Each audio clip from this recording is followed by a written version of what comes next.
Vamos no tarô primeiro. Vamos no tarô primeiro, porque tem mais coisas. Como é que foi a construção do baralho?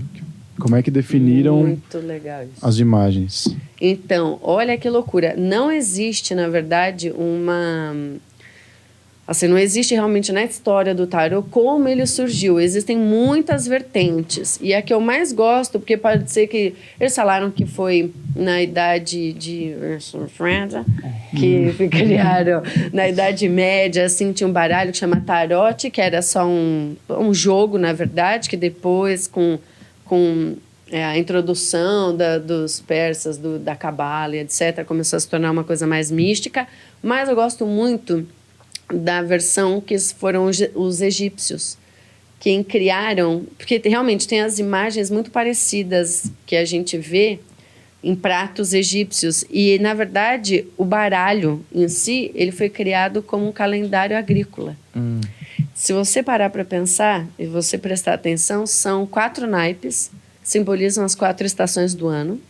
Se você pegar e somar todas as cartas, as 2, 2, 2, dão 364 dias, dão 364, são 12 cartas de reis e rainhas, enfim, né, o pajem, a dama e o rei, digamos, e aí também falam sobre as semanas, então são 52 semanas. São 52 semanas. Então, eles viam. Aí, a temporada começava no rei, entendeu? E aí, depois tem as estações do ano. Aí, o As de Paus, geralmente, era quando era verão. As de Ouros era a hora da colheita. As de Espadas era a hora de, inverno, que é frio. Enfim, e aí, assim foi criado. Como se fosse um calendário agrícola. Ó, que louco. Né? E os arcanos maiores, na verdade, eram o que aconteciam. Eram eventos que aconteciam durante este período. Um exemplo que eu quero dizer, que aí eu preciso falar da astrologia para falar do tarô, entendeu? Uma coisa está ligadinha a outra. Então, imagina que naquela época, 200 bilhões de anos antes de Cristo, tô brincando disso, né? Eu adoro ser exagerado, pô. Então, eles imaginam que, assim, eles observavam, né, as estrelas, o Sol, Sol era um deus, a Lua era uma deusa, etc. Aí teve uma vez que, por exemplo, eu vi um eclipse. E aquilo ali os deuses estavam bravos com a gente. O deus Ra, né, o deus do sol, estava bravo. Então, eles faziam sacrifícios, né? Cada cultura fazia alguma coisa. Então, desde então, cada vez que tem um eclipse, até hoje a gente cria um ritual, todo mundo tem um ritual, todas as culturas, inclusive... que o eclipse não é uma coisa muito boa. É hora de você se resguardar, é hora de você ficar na sua, e etc. Então, o que aconteceu? Quando tem esses, por exemplo, o período de eclipse, no tarô existe tipo a carta do enforcado, a carta de um sacrifício. Então, durante este calendário agrícola, que supostamente existia um período no ano que a gente teria que ter os sacrifícios. E o eclipse ocorre duas vezes ao ano. Então, tem a carta do enforcado, e tem a carta do imperador, que na época era outro nome, enfim.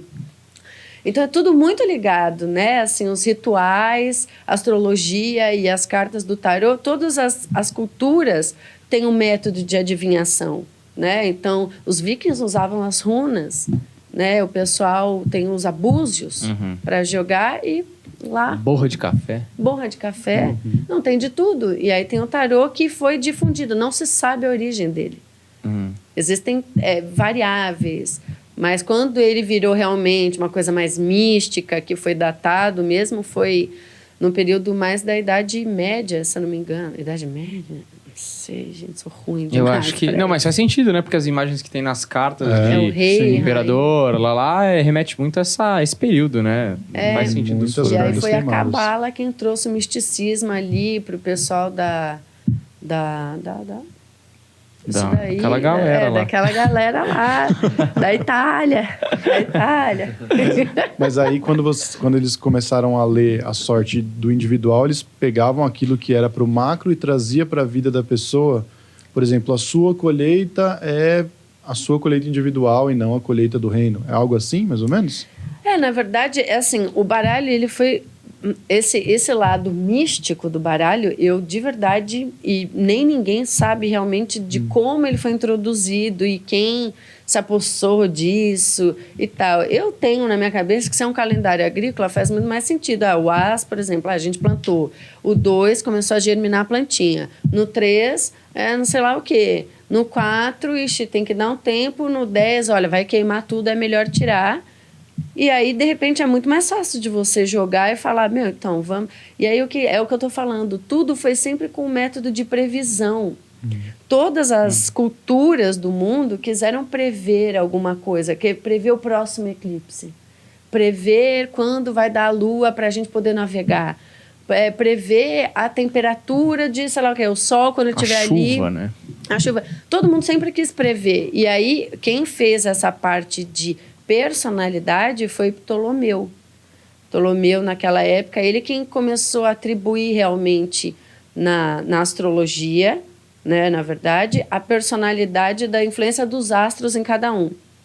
Acreditamos, que ninguém sabe, que o tarô foi introduzido nessa mesma hora, entendeu? Como, olha, esse quadro de símbolos pode representar tal coisa. Não se sabe, não se sabe. A verdade é que não se sabe. Mas faz muito sentido, tipo, os caras falarem assim, bom, o sol tá lá, hoje fez sol. Então, peraí, esse asa aqui de coração, sol. E aí os caras fazerem esse calendário pra prever, porque ele acha que todo ano vai se repetir. Porque meio que se repete, ainda mais naquela época que os períodos das estações eram muito precisos. Verão era verão, não é que nem agora, que tá quase verão e tá frio. Global não então, tinha. Não tava rolando.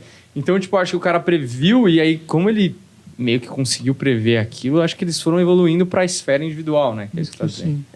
Isso, é muito doido, né? Porque é o que eu tô falando, é a mesma coisa, os vikings com as runas, por que eles previam?